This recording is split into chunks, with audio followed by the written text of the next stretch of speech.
News, सच जरूरी है। नमस्कार दर्शकों, ये है MNS न्यूज नेटवर्क और आप देख रहे हैं MNS न्यूज टीवी। मैं हूं आपके साथ प्राची। तो आइए देखते हैं आज की कुछ खास खबरें। एक नजर डालते हैं आज की हेडलाइंस की ओर। इजराइल हमास की जंग के बीच अमेरिका और ब्रिटेन के यमन हुती विद्रोह पर शुरू किया हमला। जेनिफर लोपेज का नया वीडियो, कर्नाटका गेट इन रिलीज, बार बार शादी करती आई नजर। बिना सिर ढके मदीना गई स्मृति ईरानी तो भड़के पाकिस्तान, कथित तौर पर सऊदी अरब को जमकर कोसा। आइए देखते हैं खबरें विस्तार से। इजराइल हमास की जंग के बीच अमेरिका और ब्रिटेन के यमन हुती विद्रोही पर शुरू किया हमला। अमेरिका ने अपने सहयोगी देश के साथ हमला तब शुरू किया जब उसका एक अहम सहयोगी इजराइल गाजा में हमास के साथ युद्ध कर रहा है। गाजा के इजराइल हमले के खिलाफ मध्य पूर्वी के इजराइल देश एकजुट दिख रहे थे, लेकिन यमन के हुती विद्रोह के ठिकानों पर हमले की स्थिति जटिल हो सकती है। हुती विद्रोही को ईरान स्मृति कहा जाता है और सऊदी अरब यमन के हुती विद्रोह के खिलाफ सालों से लड़ता नजर आ रहा है। अमेरिका राष्ट्रपति जो बाइडेन का कहना है ईरान स्मृति हुती विद्रोह बीत साल नवंबर से लाल सागर से गुजरने वाले जहाजों को निराश बना रहे हैं। यह हमले की उसी की जवान कार्रवाई है।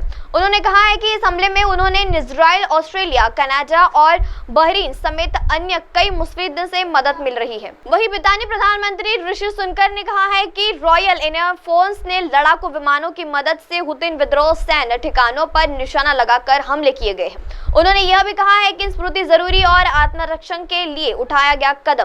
कहा गया है कि अब से कुछ देर पहले ऑस्ट्रेलिया, बहरीन, कनाडा, अंटार्कटिका और जर्मनी, न्यूजीलैंड, कोरिया, यूक्रेन और अमेरिका इन हमलों को लेकर एक साझा बना जा रहा है। बयान में कहा गया है कि हुती विद्रोह के खिलाफ अंतर्राष्ट्रीय समुदाय में व्यापक सहमति बनी है।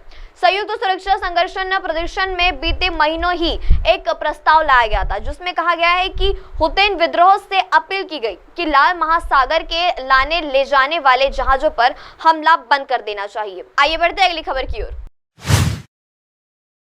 जेनिफर लोपेज का नया वीडियो, कैंट गेट इन फॉर रिलीज, बार बार शादी करती आई नजर। जेनिफर लोपेज एक बहुमुखी सत्यकार एक्टर और एक आइकॉनिक है जिन्होंने एक बार 4 शादियां कर ली है, लेकिन इस सबसे मौजूद भी वह खूब बहुत गंभीर रूप से लेती है। उन्होंने यह भी रूप एक बार फिर से उनकी लेटेस्ट सिंगल एल्बम में दिखाया जा रहा है। म्यूजिक वीडियो पर लोपेज ने अपने म्यूजिक वीडियो के बारे में बात करते हुए कहा है कि उनके पति बेन एफर्स उनका पूरा समर्थन करते हैं।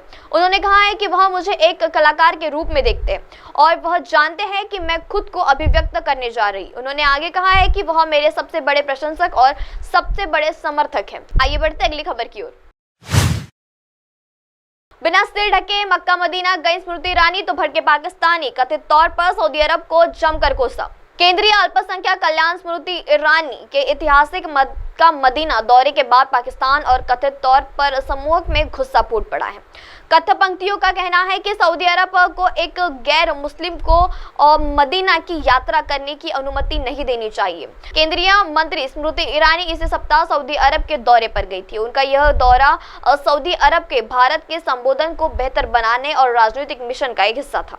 इस दौरान पर उन्होंने मक्का मदीना की यात्रा की। इस दौरान पर उनके साथ विदेश मंत्री राज्य प्रभाग की मुरलीधर और एक जलकिंश भी मिल गए थे। मदीना की यात्रा के अलावा केंद्रीय मंत्री और उनके डेलीगेशन ने मस्जिद नवाब, हजरत मोहम्मद की मस्जिद, जबल ए अहमद और मुसलमान समुदाय की पहली इबादत मस्जिद जाने वाले मस्जिद ए कुर्बान की यात्रा की। सोशल मीडिया पर वायरल हो रहे इस वीडियो में एक पाकिस्तानी मौलानी की शिकायत की भारत की मंत्री स्मृति ईरानी मदीना के घूम रही है। उसने सिर पर दुपट्टा तक नहीं है और वह गैर मुसलमान होकर मस्जिद नबल में कैसी खड़ी हो सकती है। वह इस तस्वीर से लेकर और उनके साथ कई लोग भी वहां है। मौलवानी शिकायत लहज में पूछते हुए नजर आए कि आखिर किसने स्मृति ईरानी को इसकी इजाजत दी। मौलानी ने कहा है कि उन्हें समझ में नहीं आ रहा है कि क्या हो रहा है। एक अन्य पाकिस्तान के सऊदी अरब पर नाराजगी जताते हुए कहा है कि सऊदी अरब को पैसा चाहिए, निवेश चाहिए, पर्यटक चाहिए। भारत में लगभग 25 करोड़ मुसलमान हैं।